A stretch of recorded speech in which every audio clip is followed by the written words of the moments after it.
नमस्कार दोस्तों, मैं मनीष कुमावत आज फिर से एक और पॉजिटिव सोच की कहानी के साथ। दोस्तों, जिन लोगों की पुरानी पीढ़ियों ने बहुत ही संघर्षपूर्ण जीवन जिया है, उनकी आने वाली पीढ़ी तो जिंदगी की चुनौतियों से दो दो हाथ करने की हिम्मत तो मानो विरासत में ही मिल जाती है। आज की कहानी भी एक ऐसे ही कर्मठ और जुझारू इंसान की है, जिसने अपने घर के बुजुर्गों की संघर्ष की दास्तान सुनी है और अपनी पिछली और वर्तमान पीढ़ी के साथ एक संघर्षपूर्ण जीवन भी जिया है और बेमिसाल सफलता भी हासिल करी है। दोस्तों, इस कहानी को अंत तक जरूर देखिएगा। ये कहानी है पंजाब के लुधियाना शहर के बहुत ही मशहूर सरदार हरजिंदर सिंह कुकरेजा की।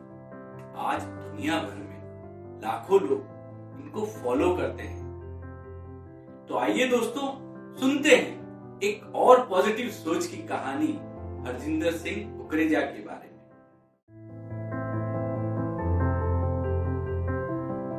सन 1947 में देश की आजादी के साथ ही यह देश दो हिस्सों में बंट गया था। लाखों लोग नए बने पाकिस्तान को छोड़कर हिंदुस्तान के पंजाब और दिल्ली में आकर बस गए। बहुत ही कम लोग थे जिन्होंने हिंदुस्तान के दूर दराज के शहरों का रुख किया और वहां दोबारा से अपनी जिंदगी की बिल्कुल नई शुरुआत की। चारों तरफ अराजकता, असुरक्षा और अनिश्चित भविष्य के माहौल में हरजिंदर सिंह कुकरेजा के हौसला परस्त दादाजी अपने परिवार के साथ बिहार के पटना साहिब शहर में आ गए और नए सिरे से जिंदगी की शुरुआत की। हरजिंदर सिंह कुकरेजा एक प्रसिद्ध रेस्टोरेंट मालिक, एक ग्लोबल सिटीजन, ट्विटर, फेसबुक और इंस्टाग्राम पर 4 मिलियन से भी ज्यादा फॉलोअर्स हैं। बावजूद इसके वे आज भी अपनी धार्मिक व पारंपरिक परंपराओं से जुड़े हुए हैं। अपने बचपन को याद करते हुए उनकी आंखों में एक अजीब सी चमक और आवाज में अपने बुजुर्गों के लिए एक फख्र महसूस होता है। वे कहते हैं कि दादाजी ने बताया था कि उनका परिवार सियालकोट पाकिस्तान का बहुत समृद्ध परिवार था, लेकिन देश विभाजन के तूफान में सब कुछ तबाह हो गया था। सैकड़ों बरस का जमा जमाया घर परिवार अचानक ही उजड़ गया। दादाजी के रोम रोम में अपने सिखों के गुरुओं की वीरता व घनघोर विपरीत परिस्थितियों में भी लड़ने की क्षमता का जज्बा कूट कूट कर भरा था और इसी हौसले के साथ दादाजी ने मेरे पिता और चाचाओं के साथ बहुत मेहनत की और बिहार की सबसे बड़ी साइकिल और मोटरसाइकिल स्पेयर पार्ट्स की एजेंसी स्थापित की और शहर के एक पॉश इलाके में शानदार मेफेयर रेस्टोरेंट व एक होटल भी स्थापित किया। जब चीजें पटरी पर आने लगी थी, परिवार को फिर एक बड़ा झटका लगा। 1984 के सिख विरोधी दंगों ने सारे परिवार को पंजाब के लुधियाना शहर जाने पर मजबूर कर दिया। बिहार का सारा कारोबार बंद करके फिर से नए सिरे से लुधियाना में व्यापार स्थापित करने में बरसों लग गए। मेरा जन्म सन 1986 में मां देवेंद्र कौर व पिता जरनैल सिंह के यहां हुआ था।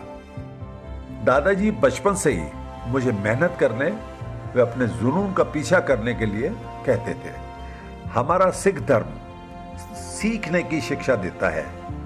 सिख का मतलब ही होता है सीखना।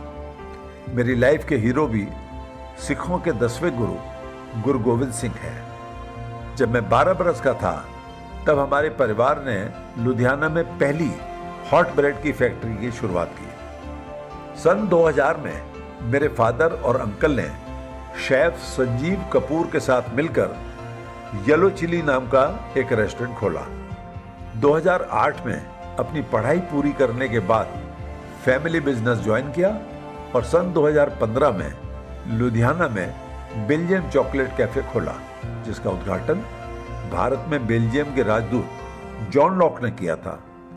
मेरी कामयाबी के पीछे मेरी माँ, मेरे नाना नानी व पत्नी हरकीरत हैं। परिवार में मेरे चाचा और बच्चे हमेशा ही मेरी ताकत रहे हैं। मैं सभी का शुक्रगुजार हूँ। बहुत पुरानी कहावत मुझे हमेशा याद रही है कि संगठन में ही शक्ति होती है और हमें हमेशा ही उन लोगों का शुक्रगुजार होना चाहिए जिनका भी आपकी तरक्की में सहयोग रहा है। सिख धर्म की मूल शिक्षा मानवता की सेवा है और हमारा परिवार हमेशा उसका पालन करता आ रहा है।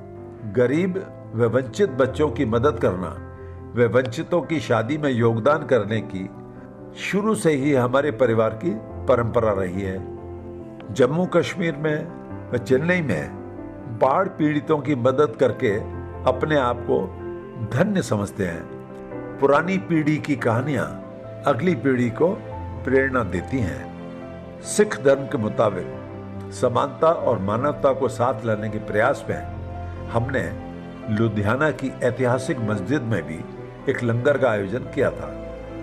हमारी इस पहल का सभी धर्मों के लोगों ने स्वागत किया था।